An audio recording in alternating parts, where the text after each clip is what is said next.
देखिए हम किस तरह से इलेक्ट्रॉनिक वोटिंग मशीन में कंट्रोल यूनिट, वीवीपैट और बैलेट यूनिट को कनेक्ट करते हैं। सबसे पहले दिमाग में ही रहता है कि यार हमसे कभी कनेक्शंस गलत हो गए तो क्या होगा।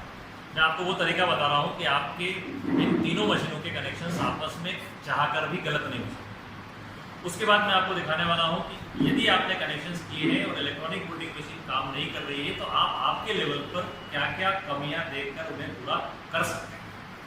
सबसे पहले हम देखते हैं, देखिए हमारे पास ये वीवीपैट है, ये वीवीपैट का केबल है, ये हमारे पास बैलेट यूनिट है और ये बैलेट यूनिट का केबल, और ये है कंट्रोल यूनिट। इस कंट्रोल यूनिट में कोई केबल नहीं है, केवल एक सॉकेट है। अब यहां देखिए आपके पास केवल दो केबल हैं, एक केबल बैलेट यूनिट का और एक केबल वीवीपैट का। इस कंट्रोल यूनिट में केबल नहीं है, ठीक है। अब कंट्रोल यूनिट में सॉकेट है, मतलब एक केबल इसमें लगना है। एक सॉकेट आपका है इस वीवीपैट में, यहां पर यहां आपको लगाना है। इन्हें सॉकेट दो हैं और पिने दो हैं।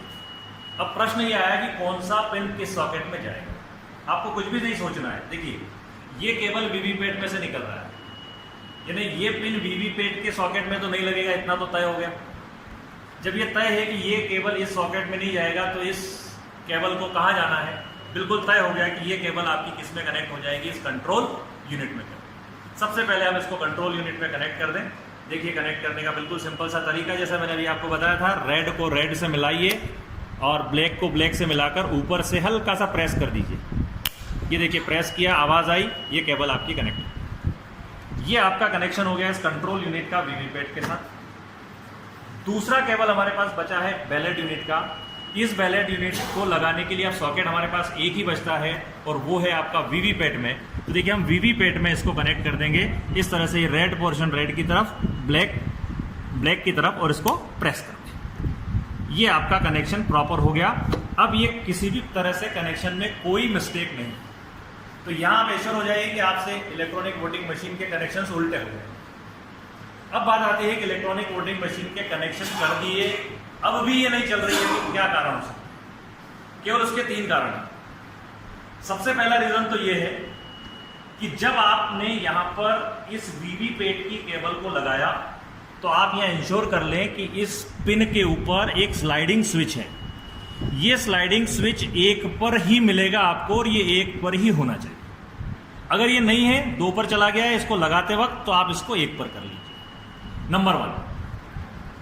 दूसरा है आपका कि आप जब इसको कनेक्ट कर रहे हैं तो पावर ऑन करने के पहले आप इस वीवीपैट का ये नॉब जो है ट्रांसपोर्टेशन मोड में आड़ा है, इसको आप वर्किंग मोड में कर दीजिए। अगर ये ट्रांसपोर्टेशन मोड में होगा तो भी नहीं चलेगा। और तीसरी चीज हमारे पास आती है कि इस बैलेट यूनिट का ये जो स्विच है, यहां पर जो ड्रम बिल है, अगर आपके यहां एक बैलेट यूनिट काम में आ रही है तो यहां पर 0 1 होना चाहिए।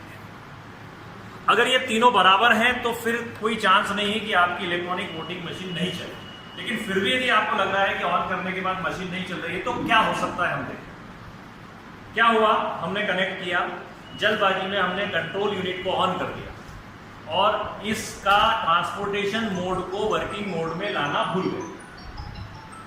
अब जब हम ट्रांसपोर्टेशन मोड को वर्किंग में लाना भूल गए और मशीन ऑन कर दिया, अब आपकी मशीन नहीं चलेगी, वो कहेगा रिप्लेस वीवीपैट।